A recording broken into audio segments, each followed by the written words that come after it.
In the previous class, we have seen uh, primitive data structures. Correct? What are the primitive data structures? To remind you, data structures which can be implemented using the machine level instructions.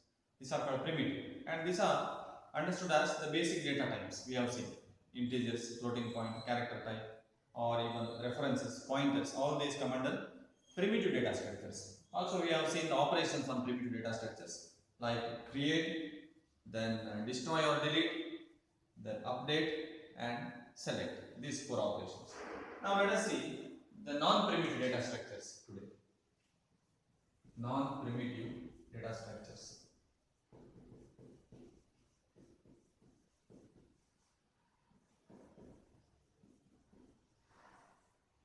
Non-primitive data structures, as we can understand, these are derived from the basic or primitive data structures. Non-primitive can be implemented with the help of the primitive data structures. So already we have seen the classification of data structures. Under non-primitive, we have arrays, lists, and files. Arrays, lists, and files. As I told, non-primitive data structures can be implemented using the primitive data structures. They represent complex data items, heterogeneous data items, maybe sometimes homogeneous also. Right? So a mixture of data items also they can represent. So under this we have arrays, lists, and files. Arrays, the classification already we have seen. After this we will see arrays. Now lists. Arrays one-dimensional, two-dimensional, and multi-dimensional. In the separate section of arrays, we are going to discuss arrays. Lists will be further classified as linear and non-linear data structures. Non-linear data structures. And files, anyway, we have a different chapter dealing with the files. There we will discuss those. Lists, linear and non-linear. Now, what are these linear data structures? The linear data structures will be having the linear relationship between the data items. The different data elements or the items will be related or associated with respect to the linear relationship. There is a sequential relationship. To get one item, the previous item is accessed and then we have the next item. So, previous and the next type of relationship will be existing. In the memory, they will be stored in linear order, sequence wise. This linearity can be maintained using two ways or two methods. Either by having the array representation, in which we have different items in the sequential memory locations. The items will be stored in the next memory locations, sequential memory locations. So this can be accordingly accessed. The other way of implementing the linear relationship is by using pointers. That we will be discussing at the end of this chapter in linked lists. Using pointers, we can maintain the links to different data items. All items will be having the linear relationship, but in the memory, this need not be stored in consecutive memory locations. Right? This may not be stored in consecutive locations. Whereas in linear, using arrays, basically arrays, they have to be in the linear, in the consecutive memory locations when they are stored. While accessing the items also, linear, right? Array items, the next and next memory locations. Starting from a given location, we access continuously until we fetch or access all the items of the array. Non-linear, we will make use of pointers and they will be discussing. So then let us focus more on the linear data structures. The operations on linear data structures.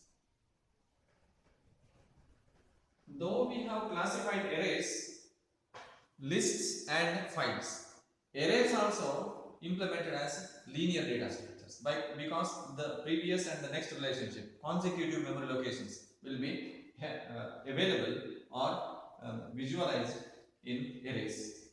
Now the operations on linear data structures. So after this non-primitive, the linear data structures, as I told, linear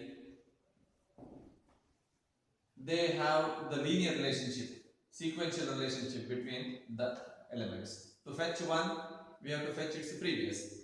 Starting from one given item, we go to the next item, next item, next item, until we get the required item. Some operations on linear data structures can be listed as follows. Traversal or traversing. Second one, insertion. Third one, deletion. Fourth one, searching, sorting, merging. These are some common operations found on linear data structures. Even same we can find on arrays. What is this traversal? Let us discuss each and every operation now. Traversal of a data structure. Traversal means visiting each and every data item once, starting from the first item until we reach the last item of the data structures. Suppose an array. Access the first item, do any operation, go to the next item, do any operation, go to the next until you reach the last. So, traversal is a way of visiting or accessing every item starting from the first item until we reach the last item in sequence and doing any kind of operation. So, to do any operation, traversal is a must. We should access each item, correct? So, this traversal is accessing every item only once, starting from the first item till we reach the last item. Second one, insertion. Insertion means inserting a given item into the data structure. Already some items can be there. The data structure can represent a set of items. Now we want to insert a new item into that. So into that data structure we will be having an insertion of a new item at the given position. Where do we insert it? Normally insertion of an item, we indicate the position to insert it. Already some 10 items may be there. The new item should be the 5th item or maybe at the position 9, like this. We indicate the position to insert, adding a new item. So because of this one, the number of items in the available data structure becomes one more after you add it. Deletion, you can guess. Deletion is removing an existing item from the data structure. Maybe removing the given item or removing an item from the given position. So that is called deletion. After the deletion, we will be having one less item in the total set of items. So insertion we require one parameter to pass. Which item to insert? The item to be inserted we have to provide. Whereas deletion, the existing item at a given position is removed out of the data structure. Searching, it is a very common operation. Most often we need to search for an item. What is searching? Searching is the process or operation of searching or finding the presence of a given element, and we find its position in the data structure. For example, in an array set of 10 items, the given item is searched whether it is existing or not, and if it is existing, we want to find out what is the position of that item. So, getting or finding the location or the position of a given item in the given data structure, that is called searching. Sorting is, as you can guess, sorting is a way of arranging the items in a given order. Sorting is the process of either arranging in ascending order or in descending order. Right. So this process changes the positions of items of the array. Right. After you sort an array, before you sort, definitely the items will be in random order. After you sort, for example, in ascending order, the smallest item will be the first item and the largest item goes to the last position of that set of items. So sorting is a way of arranging in the given or required order. Merging. Merging is a process or operation in which two or more small data structures, small sized data structures will be combined, joined to form a bigger data structure. So combining two or more smaller data structures into a bigger one is called merging. So the traversal, insertion, deletion, searching, sorting, merging. These are the most common operations on linear data structures. Next, we will have a discussion on arrays. As I told, arrays, though we have a different classification, the actual classification of data structures may vary from a textbook to another reference book. But here, actually, arrays also one of the linear data structures, because the items of the array are in the sequential manner in the memory. When we store the items of an array, they all are stored in consecutive locations of the memory. Now let us discuss more on these arrays.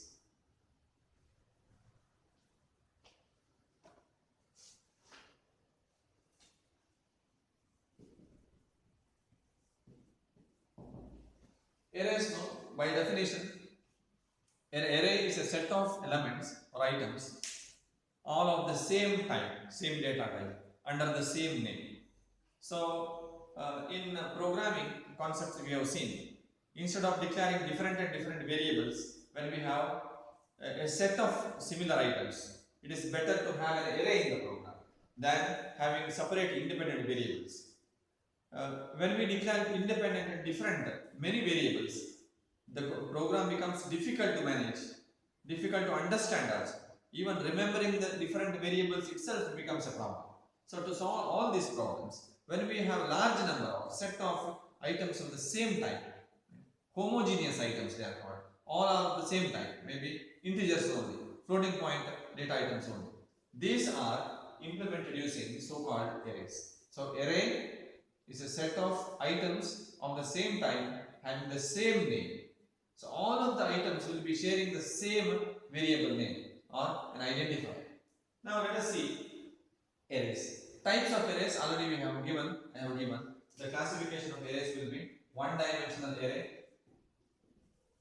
two-dimensional array, and multi-dimensional array. First, we shall see what is one-dimensional array. One-dimensional array. An array, one-dimensional array is an array having only one subscript. This has only one index or subscript. Index is also called subscript. To remind you of the index of an array, index is starting with the 0. Array has index starting with the 0. First item has index 0, and it is also called a subscript. That is why arrays are also called subscripted variables. Correct? The subscript or index is always an integer. It is positive, starting with 0. Now, one item, every item of a one-dimensional array has one subscript. Or in other words, to access every item of a one-dimensional array, we require how many index? One index. Let us see how to declare a one-dimensional array. The syntax of declaring array. Declaring one-dimensional array, like data type. Already you know this. The first year you have seen this. Data type, array name, and size.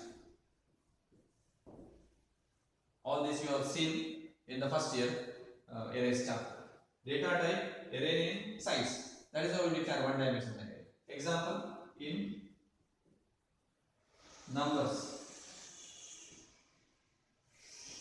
25. So this is an integer array having maximum 25 numbers, and 25 is the size of this array. That means at the maximum we can store 25 integers, numbers. Now, after declaration, we will have the other operations as similar to the linear data structures. What we can do on arrays? We can traverse an array, first operation. So operations all are similar to that of linear data structures. Traversal, insertion, deletion, searching, sorting, and merging. All these operations can also be done using arrays, even one-dimensional array. We shall see later. Now let us see the traversal algorithm. Traversal. So all these features, I think I need not have to explain this. The declaration of an array and the array size should be always mentioned when we declare it, right? Because all these are static arrays. Right? The size of the array must be known at the compile time, and the size cannot be a negative number; it should be a positive number. Index also. When you access the item of an array, every item, we mention the index of that. First index is 0, last index is the size minus 1, n minus 1, all those things, you know it. And all the items of the array will be stored in continuous locations, consecutive locations in memory. That also you know this. So now let us have the operations on arrays, or operations I already listed. Operations we have seen. After operations, how to find out the length of an array? Right? How to find out the length of an array? Now suppose the array you denote like this: 10, 20, 30, 40 and 50. So this is A of 5. This is an integer array. The first index is 0, the last index is 4. Suppose n is the number of items. This is n minus 1, correct? N minus 1. N is the size of the array. How to find out the size of the array? The total number of items in the array. So for that we calculate. This is called the lower bound and this is called upper bound. Correct? The two endpoints we name as the lower bound means the first item having the index 0, upper bound UB, or the last item having index n minus 1. So the total number of items, you know it, or the size of the array, total number of items in the array, that is given by upper bound minus lower bound plus 1, correct? So the total number can be accessed using the formula. The number of items, total number of items is equal to upper bound minus lower bound plus 1. So in this case, for example, upper bound how much? 4. Lower bound 0. It is always 0. Lower bound is always 0 because the first item has the index 0. 4 minus 1 plus 1. It is 5. So total number of items is 5. So this is simple formula. Already you have seen in the first year. This is just reminder. The total number of items can be obtained using this formula. So anyway, the array has got two ends. The first item has the index 0, is called the lower bound, and upper bound having n minus 1 index of the last item of the array. Now, after this, we will have the algorithm for traversal. How to traverse an algorithm? I write a very simple two-step algorithm. It is traversal, as you know, it is visiting each and every item of an array once, starting from the first item till you reach the last item. Now let us see how to have the traversal.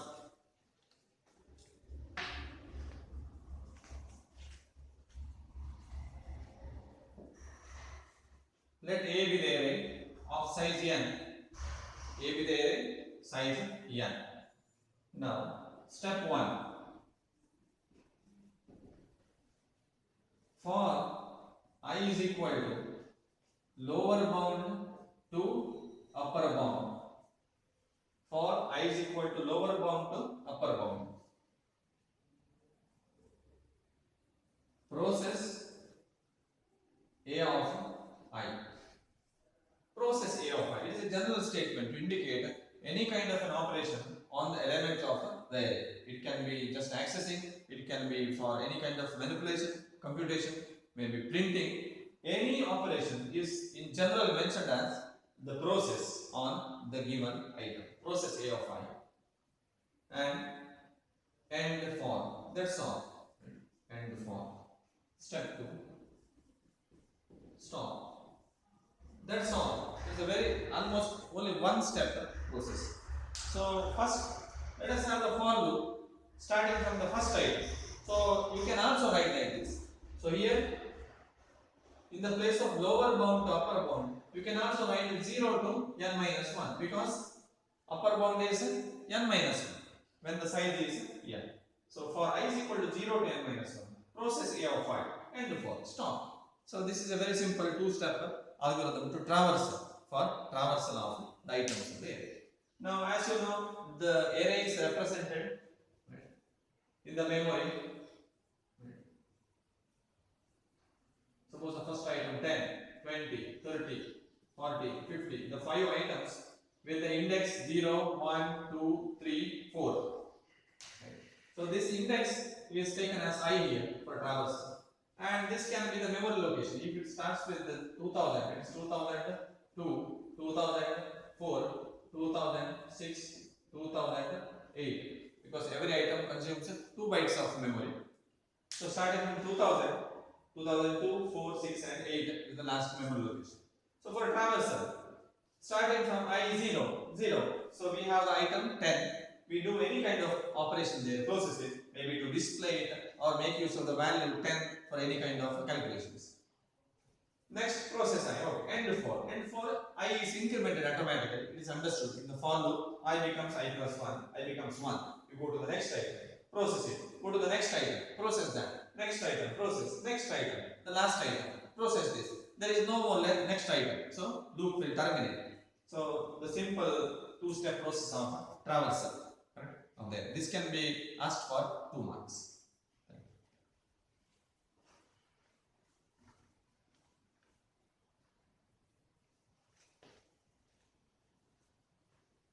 Now, in this array, let us understand how the items are represented in memory. The memory representation. Memory representation, already I explained. Already as I told, in the memory, consecutive memory locations will be used to store array items. Suppose the starting item 10 is stored at the location 2000. The next item will be in the next memory location 2002, 2004 like this. All the items will be stored in continuous memory locations. Now let us find out how to get the location of any given item. Suppose we have to find out the address of or the location of the item 40 at index 3, that is 2006, or if the array contains any n number of items, how to find out the address of or the location of any item, right, when it is in memory. For that we have a formula. The formula is the location of A of P. P is the given position. To find out the address of the item at the location P. P is this index. Location of this A of P is equal to base of A, base address plus width into P minus lower bound. P minus lower bound. So that is the formula to find out the address. Base of A is the base address. This is called the base address. What do you mean by base address? Base address is the address of the starting item of the array. So to find out the address of any item at the location P, given location P, base address plus width. What is width? Width is the data type of the array items. So in this case, these are integers, correct? Integers. Integers has 2 bytes. So the width is the word size of the data type. For integers it is 2 bytes. For float it is 4 bytes. Right? Characters 1 byte. Into P, the given location, minus lower bound. Lower bound is always 0, you know it, correct? So using this formula. Now let us find out this. For example, find the address or location, memory location of item at index 3.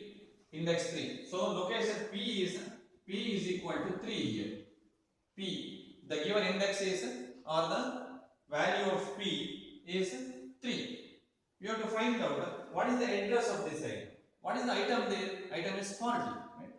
How much is the address of that? 2006.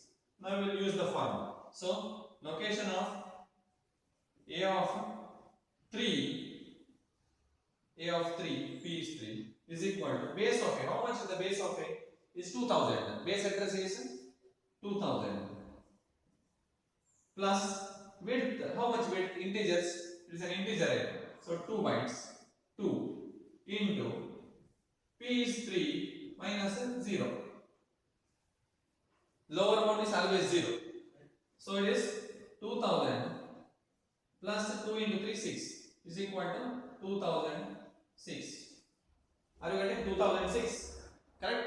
So the index 3, location P3, the array is 40, the address we have found out to be 2006. So thus, with this simple example, you understood how to find out the address or the location of any item given its index. So this P is nothing but the index. It can be I also, right? So given the index, using this formula, you can find out the address of that item in one-dimensional array. After this, in the syllabus, after this is the basic operations on arrays, one-dimensional array. The basic operations already we have seen. What are the basic operations on arrays? The basic operations are traversal. We have seen that. Insertion, deletion, searching, sorting and merging. All the other operations we will see in the next session.